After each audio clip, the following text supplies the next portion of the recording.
नाजरीन अस्सलाम वालेकुम रहमतुल्लाहि व बरकातुहू। बाज़ कमज़ोर मरीज़ों को जिस्म में गर्मी की ज़्यादती हो जाती है या गर्मी के मौसम में उन्हें शदीद चक्कर आते हैं। गर्मी की ज़्यादती से चक्कर आते हैं या गर्मी के मौसम में उन्हें शदीद चक्कर आते हैं। उनके लिए ना चलना फिरना ये दुश्वार हो जाता है। वो धूप में चल नहीं सकते, गर्मी हरारत उनसे बर्दाश्त नहीं होती और वो गश खाकर ज़मीन पर गिर जाते हैं, यानी बेहोश होकर नीचे गिर जाते हैं। अक्सर मरीज़ मेरे पास आते रहते हैं और वो बदन पर ना जगह जगह चोट के निशानात भी दिखाते हैं कि जी हम गर्मी में चल रहे थे और गिरे तो हमारा जो ना ये चोट लगी और ये देखें ये निशान है। ऐसे मरीज़ों को घबराहट होती है, आँखों के सामने अंधेरा छा जाता है और मरीज़ को हर चीज़ ये घूमती हुई नज़र आती है, जिसकी वजह से ना वो खुद भी घूमते हैं और वो गिर जाते हैं नीचे, चक्कर खाकर गश खाकर नीचे गिर जाते हैं। तो ऐसे मरीज़ उमूमन जो होते हैं वो तकरीबन सूखे पतले होते हैं, वो मोटे नहीं हो पाते। और ये कानून नहीं है कि पतला मरीज़ ही होगा तो उसे ये मर्ज़ होगी ना, ये मोटे को भी हो सकती है। लेकिन आम तौर पे जो देखा गया है वो मरीज़ जो होते हैं वो पतले होते हैं और वो मोटे नहीं हो पाते। तो उनको, ऐसे मरीज़ों को ना ये पेशाब भी अक्सर पीला आता है और जलन के साथ आता है, पेशाब में उन्हें जलन भी होती है। अच्छा, एक बात और भी याद रख लें कि मरीज़ से जब मैं पूछता हूँ ना पेशाब में जलन होती है तो बाज़ मरीज़ फ़ौरन कह देते हैं जी हाँ जलन होती है। तो वो असल क्यों कह देते हैं कि पेशाब का रंग जब पीला होता है तो पीले पेशाब को वो जलने वाला पेशाब कह देते हैं कि अंदर जलन है, गर्मी है, इसलिए पेशाब पीला आ रहा है। वो अपनी तरफ से एक बात बना के बता देते हैं। तो आप ये ज़रा तहकीक ज़रूर कर लिया करें कि पेशाब पीला आना और जलन के साथ आना ये अलग चीज़ है और पीला आना बग़ैर जलन के साथ आना ये अलग चीज़ है। उनसे पूछ लिया करें भी जलन भी होती है कि नहीं होती, यानी पीला आता है और जलन भी होती है या सिर्फ पीला आता है और जलन नहीं होती। क्योंकि पेशाब पीला आए और जलन के साथ आए तो ये गर्मी की अलामत है। अगर पेशाब पीला आए और जलन ना हो तो ये खुश्की की अलामत हुआ करती है, जिसे हम कह देते हैं सरसों के तेल की तरह। तो बहरहाल ऐसे जो मरीज़ होते हैं ना उनके पेशाब में ना अल्ब्यूमिन भी खारिज होती रहती है। ये मैं अपनी आपको एक बात बताऊं कि ये काफ़ी अर्सा पहले की बात है, यानी कई साल पहले की बात है कि मेरे नौजवानी का दौर था कि मैं बिजली का बिल जमा करवाने के लिए ना बैंक के अंदर गया तो वहाँ एक लंबी कतार लगी हुई थी। आपको भी पता है कि पहले लंबी कतारें लगा करती थी, अब तो सहूलत आ गई है। तो ये मेरे सामने एक नौजवान लड़का खड़ा था जो मेरे अपने ही महल्ले का नौजवान लड़का था, बिल्कुल सूखा पतला सा, और वो खड़ा खड़ा ना झूम रहा था, कभी यूँ जा रहा है कभी यूँ जा रहा है, उसे खड़ा नहीं हुआ जा रहा था। अच्छा, मुझे ख़तरा हुआ कि ये कहीं बेहोश होकर न गिर जाए।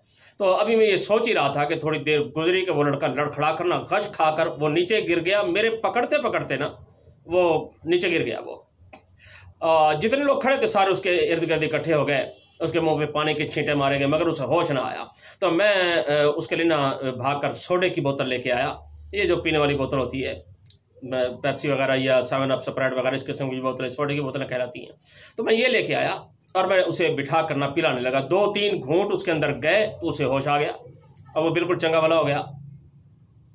तो सब लोगों ने कहा भी इसका बिल जल्दी भरो, तो मैंने भी कहा भी मेरा बिल भी जल्दी भरो, मेरे मोहल्ले का ये लड़का मैं इसे अपने साथ लेके जाता हूँ। हमने अपना बिल भरवाया, बिल भरवा के मैं अपने साथ उसे अपने दवाखाने पे ले आया।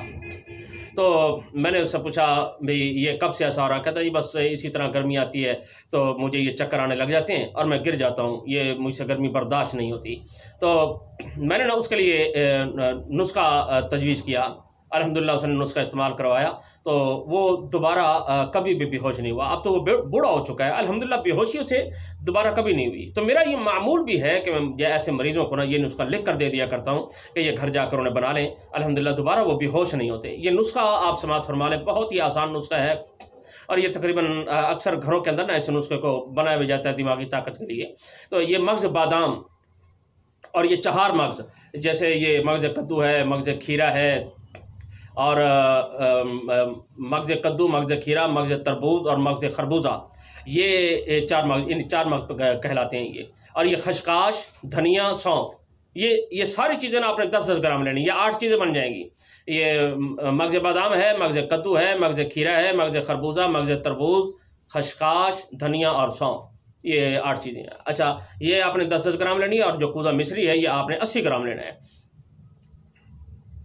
तो इनको ना बारीक करके ना यानी कूट कर बारीक करके, ये छाननी से तो नहीं छनेंगे क्योंकि सारे मगजियात होते हैं, तो इन्हें बारीक करके आपने इसके अंदर पूजा मिश्री मिला लेनी है। और उसके बाद ये कस्टर्ड वाला जो चम्मच होता है ना, सुबह दोपहर शाम एक एक चम्मच जो है पानी के साथ या दूध के साथ ये खा लिया करें या खिला दिया करें। ये वो नुस्खा है जो मैं अक्सर लोगों को बताते रहता हूँ। और इसके साथ ना दिल की ताकत के लिए ना मैं एक चीज़ और बताना चाह रहा हूँ आपको कि ये जो हरड़ का मुरब्बा होता है ना, हड़ का जिसे मुरब्बा कहा जाता है, ये जब भी खुराक खाए ना तो एक अदद ये हड़ का मुरब्बा, एक दाना हड़ का मुरब्बा, ये दिल की ताकत के लिए हर खुराक के साथ ये लाजमन इस्तेमाल करें। तो इंशाअल्लाह ताला ये बहुत ही बेहतरीन नुस्खा बन जाता है। और इसके साथ चक्कर आने जो है ना ये बंद हो जाते हैं, और गर्मी का इखराज हो जाता है। ये कई बार का आजमूदा नुस्खा है। और इस नुस्खे का ना इसके अलावा भी बहुत सारे फ़ायदे हैं, वो भी मैं आपको बताता हूँ। कि दिमागी कमज़ोरी, उसके लिए भी ये बहुत बेहतरीन काम करता है। और जो बाद लोग शिकायत करते हैं कि हमारे बुखारात ना ऊपर की तरफ उठते हैं और दिमाग पर चढ़ जाते हैं, या उनको वो कहते हैं कि घबराहट भी हमें होती है, तो ऐसे लोगों के लिए भी बड़ा ज़बरदस्त नुस्खा है ये। या बाद लोग ऐसे होते हैं जो कहते हैं जी पंखा अगर बंद हो जाए तो वो बेहोश होने के करीब हो जाते हैं, यानी उन्हें हर वक्त हवा चाहिए ना, तो फिर उनके अंदर एक हवस सी उठती है और वो बेहोश होने के करीब हो जाते हैं। उनके लिए भी ये बहुत बेहतरीन नुस्खा है। पेशाब में जलन होती हो तो ये उसे भी ठीक कर देता है। और ऐसे मरीज़ों को ना, ये जो इस किस्म का मरीज़ हैं, उनके लिए एक और चीज़ भी मैं आपको बताता हूँ कि ये छिलका इसबगोल और बिलंगवा, तुख्म खुरफा और तुख्म रिहान, ये 4 चीज़ें हैं। इन 4 चीज़ों को, 4 बीजों को आपने ले लेना है और इनको इकट्ठा कर लेना है। तो ये जो बड़ा चम्मच होता है ना ये चावलों वाला, तो 1 चम्मच भर के इसे 1 गिलास पानी के अंदर भिगो के उसके अंदर चीनी भी डाल लें जितनी चाहिए ज़रूरत हो, तो वो चीनी डाल के ना भिगो के रख दें। ये कुछ देर के बाद ना फूल जाएगा, यानी 15-20 मिनट आधे घंटे के बाद ये फूल जाता है। तो बस इसे आपने चम्मच से हिलाना है और ये सारा पी जाना है। इंशाअल्लाह ताला 15-20 दिन इसे खाने की ज़रूरत होती है, गर्मी निकल जाती है, ये चक्कर आना बिल्कुल बंद हो जाते हैं। अगर किसी को ज़्यादा ज़रूरत हो तो ज़्यादा खा सकता है, कोई ऐसा मसला नहीं है। बस ये मैं अपनी मारूज़ात को ये ख़त्म करता हूँ। अल्लाह ताला मुझे भी, आपको भी और तमाम उम्मत मुस्लिमा को शिफाए कामला आजला मुस्तकिला मुस्तमिरा अता फरमाए। अस्सलामु अलैकुम व रहमतुल्लाहि व बरकातुहू।